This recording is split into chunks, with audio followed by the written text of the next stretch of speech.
Hi guys, this is the advisor and welcome back to my channel. Now, you guys have heard me said a lot, expose a lot of the shenanigans of Justice Brian Sykes, and a lot of you thought that maybe it couldn't get any worse. But I can tell you, this is not just, it is about 10,000 times worse, and I'm gonna tell you why. You see, we have an agency in Jamaica known as the Forensic Science Laboratory and Legal Medicine Unit. We normally just refer to it as the Forensic Lab. Anyway, that agency is a hotbed of malignancy and evil. But before going into that agency, I need to backtrack a little and give you the background on which this is based on. Now, unfortunately, I thought I could have left out Judge Sykes out of any discussion I'm having in future unless something came up bad, and it has come up.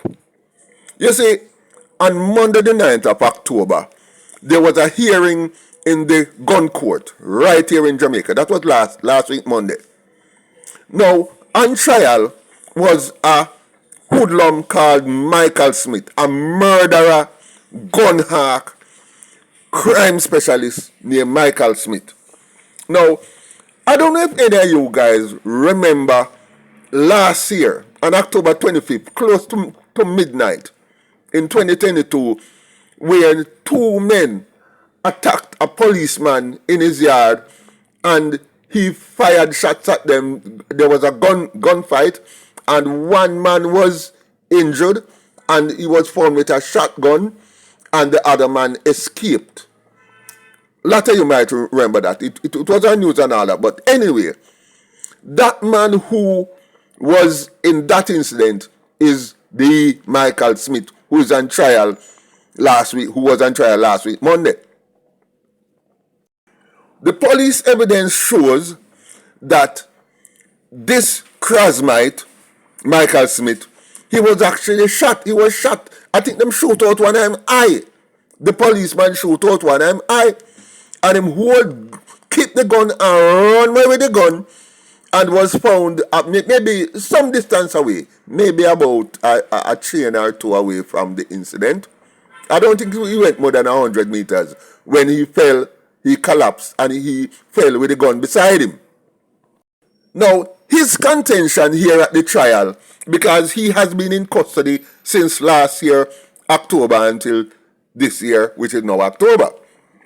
Now, his defense is that he was just walking on the road when somebody shot him and put gun on him and said that is him did a try for rob somewhere, and he say he was not robbing anybody. Somebody, he was just walking the street and they come up on him, shoot him, the policeman shoot him, put the gun on him and say it's him. He was the one who tried to rob them. Now, the Krasmite Injustice Sykes needed, of course, to place him on the scene. So, the Krasmite judge said, all right, we need the DNA evidence, we need the fingerprint, we need all of that. Where are those things?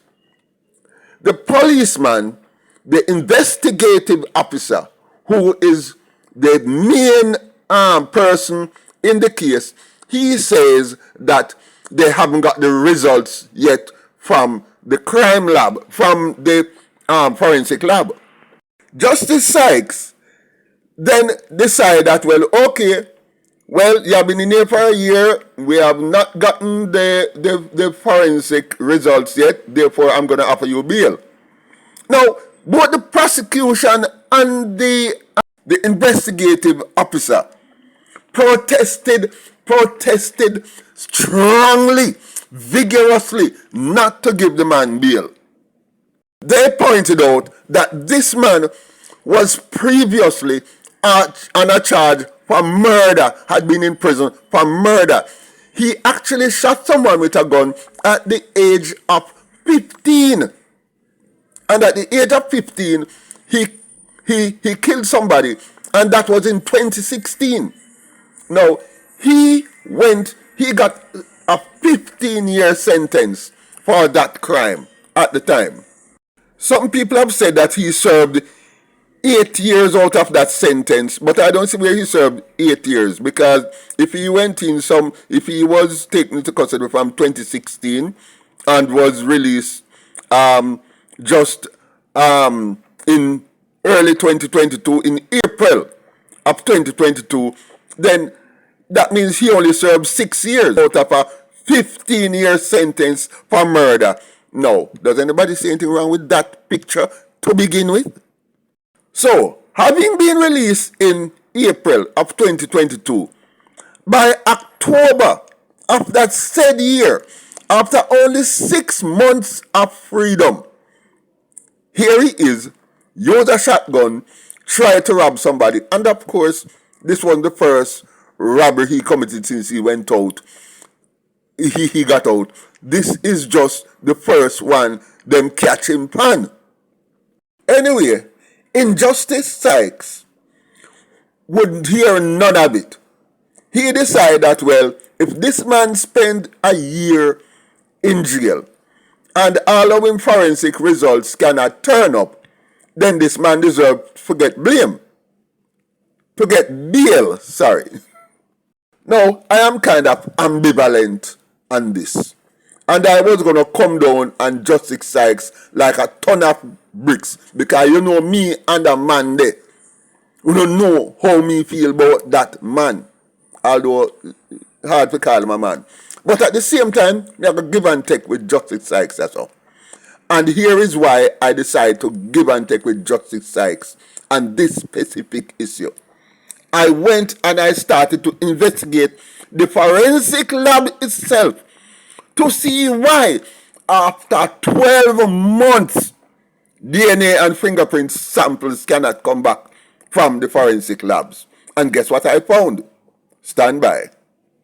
I went back to a Gleaner article of December 2nd, 2019, which had a headline, Forensic Lab Steps Up Its Game to Deal with Greater Use of Technology in Crime Fighting. Of course, it was reporting on a visit by Dr. Horace Chang and to that agency, and his meeting and being given a tour by Dr. Judith Mowat, who is the head of the Institute of Forensic Science and Legal Medicine. In that report, Dr. Judith Mowat expressed confidence that it is ready for the increased demand for its services now that the police are relying more on technology to fight crime. Dr. Mowat told the Observer that she is prepared for any uptick in demand as the lab is committed to having forensic serve justice. And this is quoting from Dr. Judith Mowat. And justice for us is making sure that we provide the evidence that will convict the guilty, and just as importantly, we provide evidence that will exonerate the innocent. We are aware of the fact that with the advance in technology, there is going to be an increase in demand for our services. In order to meet this demand, my staff and I are prepared to innovate in terms of using the equipment that we have at our disposal for maximum efficiency and productivity. Repeat those final words: for maximum efficiency and productivity. She continued, in addition, we are going to source the latest technology. For example, our DNA extraction unit currently does 16 samples in half an hour, which is a fixed amount. We have sought to acquire the latest version, which does 48 samples in half an hour. So, in the same time frame, we are going to produce 3 times the results. That was what she said. She said the leadership of the lab has also started to engage the courts to find out what cases are going to be called up and use the information to ensure that those tests are done immediately. So when the court dates are actually called, the forensic evidence would be able to be presented because analysis would have already been done, according to Mowat. She also went on record as saying this: I see justice as the mechanisms by which society can hold persons accountable for their actions. So when justice is properly administered, the innocent will be exonerated and the guilty will be found culpable and punished under the auspices of the law. Security now is not quite the same thing, and security for me means a safe environment where people can live and work without fear of crime and corruption. Let us look at that again. I see justice as the mechanisms by which society can hold persons accountable for their actions. So, when justice is properly administered, the innocent will be exonerated and the guilty will be found culpable and held to account for their actions. Now guys, I am no maths brain from primary school, but it has been said that mathematics is the purest form of reason. Now we cannot fool maths. If you want to know the truth in anything, use mathematics. It is the purest form of reason. You cannot do wrong if the maths is right. So let's do some maths. Now stay with me because this is quite simple. This is like just like addition. So this is not complex. You don't have to be a nerd to stick with this. She said 16 samples in half an hour. That means, of course, 32 samples in an hour. Now, let's say they work an 8-hour day.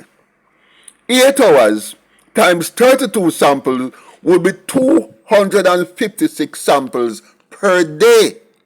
256 samples per day can be done given an 8-hour day. I'm going to use the whole machine at 16 results in half an hour, 16 tests in half an hour.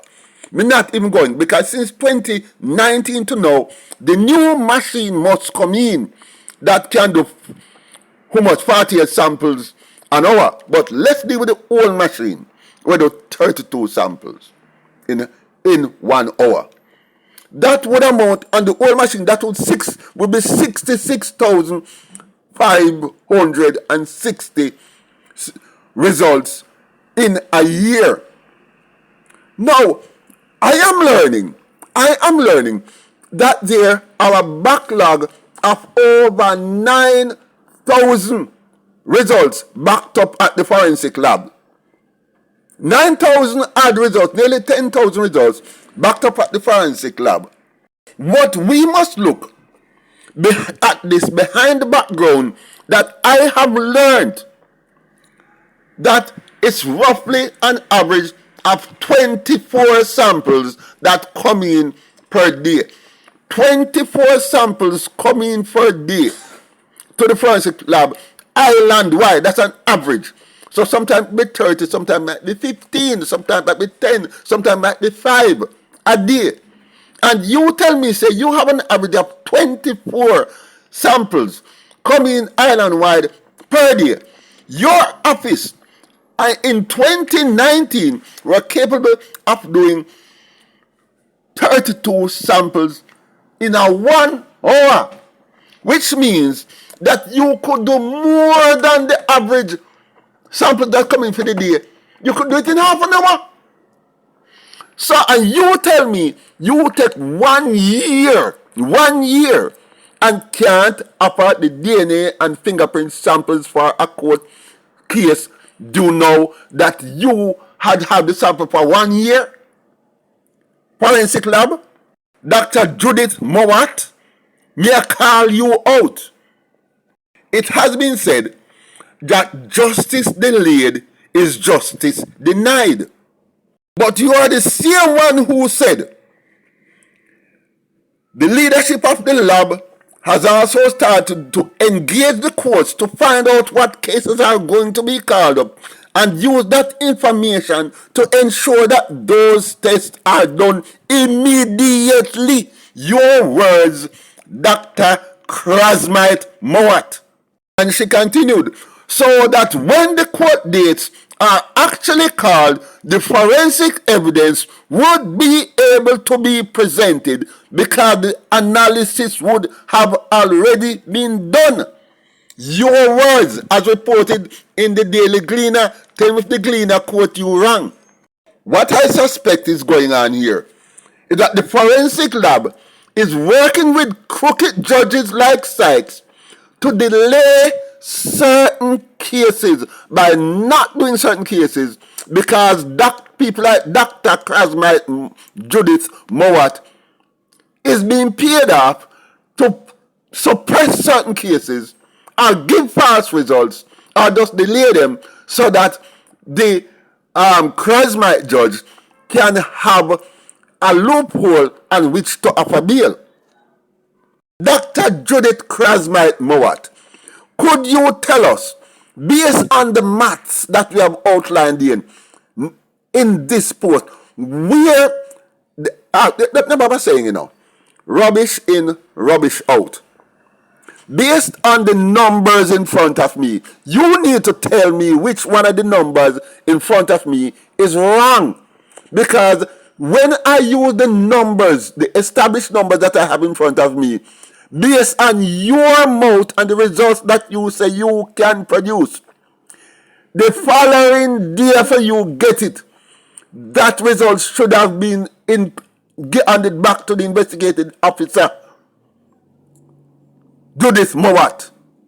No, Krasmite Mowat, you need to tell us what went wrong. And I would like, if the Minister of National Security and Justice, he need to investigate what is going on up at that place, that they have the most modern technology that she boasts of. And she has one of the most upgraded labs in the world. And we have a DNA and fingerprint that cannot be had in 1 year. I hope this Krasmite is investigated and we find out who she is in cahoots with and why justice has been delayed and why they must sit down up there and peel up them one another and not doing the government's work. Calling you out. You need to come and tell this nation what's going on, and I hope this post is shared so that people can see what you are up to and you get investigated, and you should be investigated by Mocha because you are obviously involved in some chicanery and it must be known to the Jamaican public. Because the day that Krasmite judges start being in a cabal with Krasmite forensic scientists like yourself, Jamaica will never have justice. On top of that, we have a Krasmite, which is our national security minister. That makes it worse. Where do we go from here? I do not know. Guys, like, share, leave a comment below, and I look forward to see you in my next video.